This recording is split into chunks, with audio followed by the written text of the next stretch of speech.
was that doing? Okay. Okay. Oh, what's it doing? Okay. Well, how about, oh, I know how to start now. You ready? Mm-hmm. All right. I've been working on the Ruins exhibition for over a year now. So when I started it, I was still teaching. It was before COVID and before the Black Lives Matter revolution, hopefully. I was working at the School of the Art Institute, which has this magnificent collection of Impressionist and Post-Impressionist paintings. And we use those works to think about digital art and photography and all of the things that started in the 19th century and ended up in the world as we have it today. To understand the ruins, you have to get a little bit of the context. I hope you can understand it without the context, but I'm here to share that part.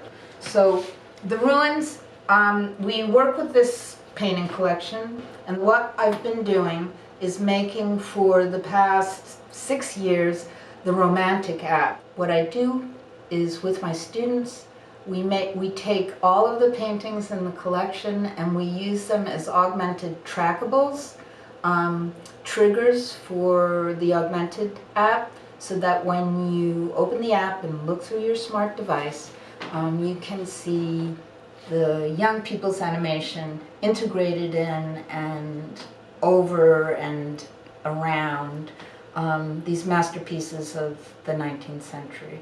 And we work very closely with Gloria Groom, who is the chair, she's the director of the old museum there, the European Painting and Sculpture Collection. And she's also a Knight of the French Republic. One of the things I discovered was the issue of Matisse. One of my students wanted to work with Matisse, and there was one Matisse in the older wing, and we said, where's the Matisse? Why isn't Matisse here? And Gloria explained to us that the modern wing, the beginning of modernity, had most of the Matisses. And this is an issue. Art historians seem to struggle over Matisse. Is he the end of the old or the beginning of the new? Now, one of the things that we do with this app and what we need is copyright-free material. Most of the paintings in the 19th, the Impressionism collection don't have copyright protection, and Matisse does. So he's both struggled over in his art historical position, and he is copyright protected. The idea coincided with photography. So the idea that you could make a copy was threatening to the integrity of the authentic art object, because part of the reason that people love art is because it expresses the artist in a unique and one-to-one way, and it's personal. Matisse was copyright protected and was the beginning of copyright protection, and also he was in the modern wing. So this made him an icon of something interesting to me. I'm very fascinated in my own medium, which is simulations technology, as being a post-photographic medium, meaning that it changes the history of representation, that it uses the paradigm of simulation rather than of capture, which is what you're doing when you film me.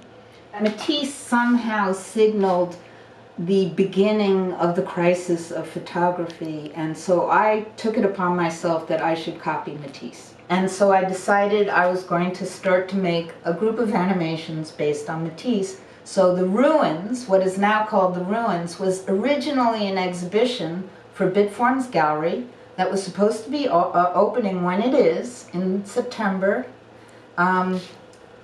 beginning of September, became a show that was originally conceived to be a show using Matisse. I was also fascinated by Matisse because of the kind of content that he used. So these were, he was a guy who was painting his studio. So it was all about Matisse's studio, in which you saw his paintings And his paintings always consisted of his studio with other paintings in them, and then there had these grand, beautiful windows, and outside the windows were the landscapes that he painted in the paintings, which were then hanging on the walls of his studio where he would make other paintings. So as a person who lives with a lot of screens and who exists on the internet in a simulated environment, making VR simulations, because I work not just with 3D but with VR, this idea of the windows within windows, levels of reality that open into other levels of reality was fascinating to me. I'm interested in spaces where time stretches, expands, and contracts, and I build these spaces of contemplation that are very trancy, where I make algorithms and spaces that exist in many time zones. So I might make things that have a day, an hour, a minute, and a year in them all at the same time. Things that are unfolding at different rates.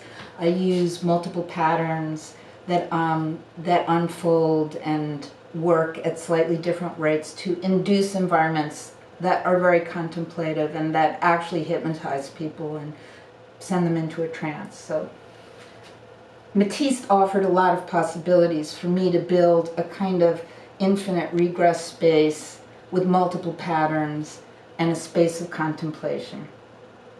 So that was my original idea for this exhibition.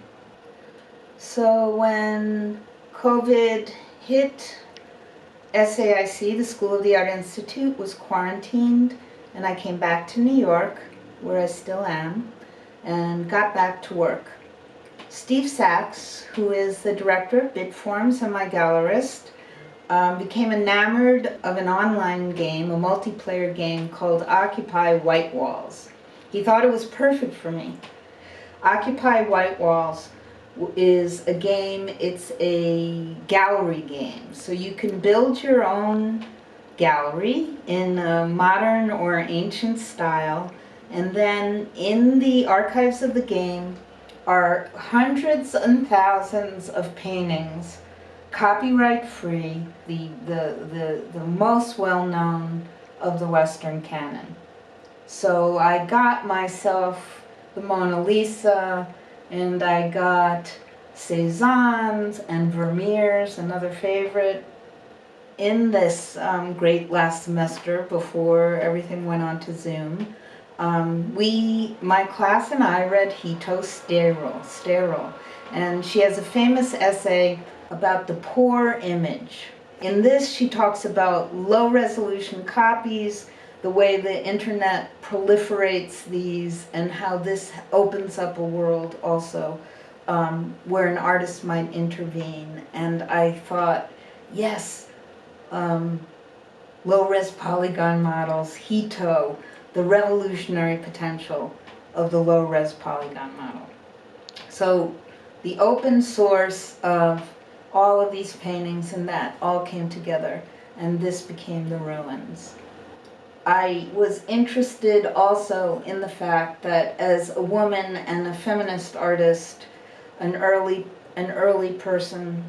woman working in the bro culture where there were very few women using the body and dealing with romantic tropes as a kind of force of resistance into a world where basically most of it was driven by pornography. It took me months to make my Matisse and Picasso copies. I thought that I could also take these two patriarchs and bring them down. I was able to copy their paintings as texture maps for my low-res models. I copied their brushstrokes, their layers, their colors, in very painstakingly. It took me months. It was a collection, my low-res collection, and I didn't pay a penny for them. The paradox, of course, with this issue about low-res and copyright-free is there is profit going on. Occupy White Walls is a commercial game, and the people who own it are very hopeful about earning a profit with it. And I'm making artwork that goes into a contemporary art gallery. And although many collectors are very anxious about collecting digital art because it's so easy to make multiple copies and it's so difficult to establish what is the authentic original, or if there is one, and what could be stable about it because it's so immaterial. Nevertheless, the intention here is to sell these works, including the ruins. So this has this sort of gray area, this gray zone. I'm living in the United States. The Black Lives Movement has turned the light on to things that were always there, but somehow were not. It was not in my face. It wasn't in the forefront of my consciousness. And I'm also thinking about the cemetery architecture of the 18th century and the idea of the ruin as a place to meditate on the passage of time and history, because this is also about the process of history in which canons collapse and are replaced by newer ones. So I was hoping that in this period that we have now just entered, that we would be in a world where we could regenerate, but that things around us were over. And it was a kind of memoriam for that. I started also thinking about utopian cultures and utopias and the idea of failed utopias, because I feel at the moment that I'm living in one. And I looked back in history and I found texts, short texts, a letter from Thomas Jefferson on democracy, Walter Gropius's Bauhaus Manifesto, Henry Ford's Mad and sort of obscene Fordlandia that he built on the Amazon. It was a copy of an American suburb where he had indigenous people who were working for him live in an American suburb and eat hamburgers and waffles. They all ultimately ran away. It was absolutely dysfunctional and disrespectful. And finally, Jim Jones, who was the cult leader and ultimately mass murderer of his followers. And I took one of his sermons. I took the sermons and the writings thinking about Ed Campion. Ed Campion and I have known each other for 30 years. We met in Paris when we were both residents at the American Center. We started collaborating about 10 years ago, really seriously, and one of the core practices in our work has been using my voice and having me perform language-based things, text-based things. Now I return to Ed from this less playful position, making an elegiac piece, a piece about failure, failed utopias.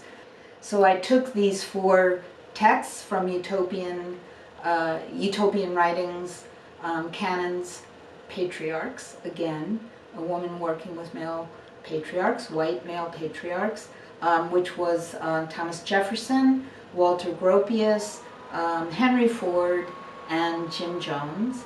I performed them, and Ed made a ruin software and made music and a soundtrack, which is the basis of the piece. The piece also is existing on Mozilla Hubs, and everybody can enter through the Ars Electronica portal. This is the ruins. Welcome to my world.